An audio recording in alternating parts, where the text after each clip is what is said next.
السلام عليكم، مرحبا بكم في فيديو جديد على القناة. اليوم غادي نهضروا على واحد الموضوع مهم بزاف اللي هو كيفاش تبدا تربية طائر فيشر في الغرفة ديالك. هذا الفيديو خاص بالناس المبتدئين المحترفين. الا بغيتو تصنتوا وتقولوا لي الاراء ديالكم في هذه النصائح اللي غنقول، ولا عندكم شي نصائح اخرى ضيفوها في التعليقات باش ندرجها في الفيديوهات القادمة وكل شيء يستافد ان شاء الله. باش غنعطيكم اليوم نصائح باش تضمنوا إنتاج مزيان وصحة جيدة لصغار الفيشر. فكبداية تربية طائر فيشر في الغرفة خصك ترد البال لواحد الحاجة مهمة قبل ما تبدا تربية طيور فيشر واللي هي تهيئ هاد الغرفة. خصك تهيئها مزيان وتكون خاصة بطائر فيشر، ما تكونش فيها شي حاجة أخرى كطيور أخرى، أولا غرفة تكون فيها مستلزمات أخرى. خص تكون فيها الأعشاش وبلاصة الأكل والشرب فقط. بيان سور بطبيعة الحال تقدر تزيد الوقافات. حاجة أخرى اللي مهمة، ضروري تكون الغرفة مضوية مزيان كتدخلها أشعة الشمس، وإلا كان الأفضل توصل أشعة الشمس لأطراف الغرفة.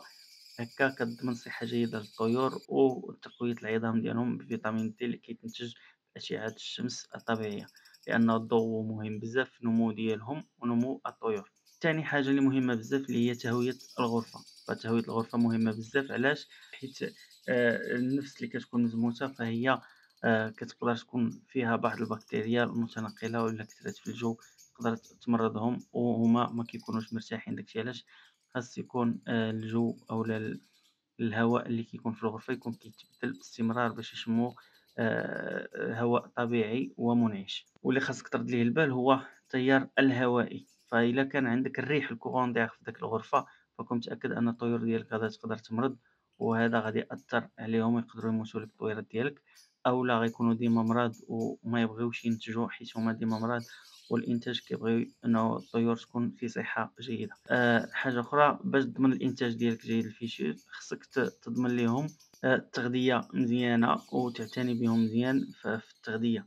فالتغذية مهمة بزاف، علاش؟ حيت هي منين كيجيبوا الفيتامينات والبروتينات اللي كتخليهم هما ينميو الجسم ديالهم وتخليهم ينتجوا البيض اللي كيكون هو اللي كيعطينا الوليدات.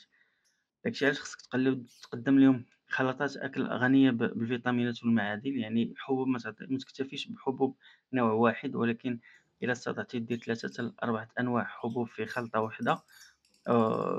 زائد تعطيهم حتى الخضر والفواكه الطرية. بالنسبة للخضر والفواكه الطرية فيُفضّل مرة في اليومين، أما بالنسبة للبيض فمرة في 3 أيام. علاش البيض؟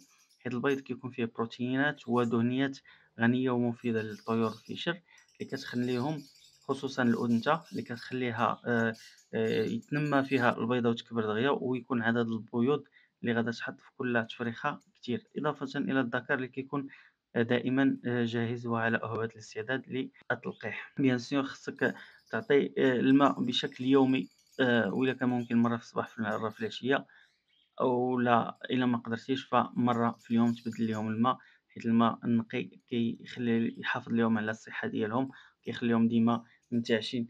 أما الماء إلا فات نهار يعني يومين 3 أيام فهو كيولي خانز ومتسخ، ويقدر يكونوا فيه شي بكتيريا اللي يمرضوا الفريخات ويقدر يقتلهم. الله يحفظ الله يحفظ. باش تخدم في غرفة فيها الفيشر فمن الأفضل يكونوا عندك 2 زويجات. يعني هذا إلا بغيتي تبدا الإنتاج أقل حاجة تبدا بها هي 2 زويجات، وإلا كان كتر فهذا أفضل.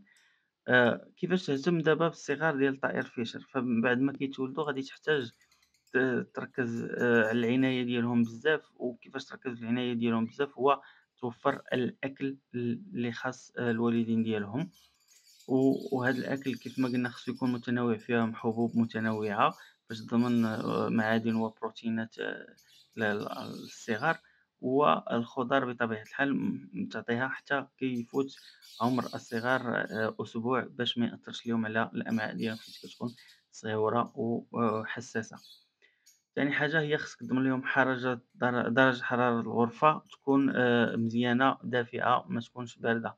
حيت الأطفال فاش يلاه صغار الفيشر فاش يلاه كيتزادو ما كيكونش عندهم الريش، وكيعتمدوا في الدفء ديالهم على الدفء ديال الأم أولا الأب ديالهم، وهذا كيخليهم عرضة للبرد إلا الأم أو الأب خرجوا ياكلوا.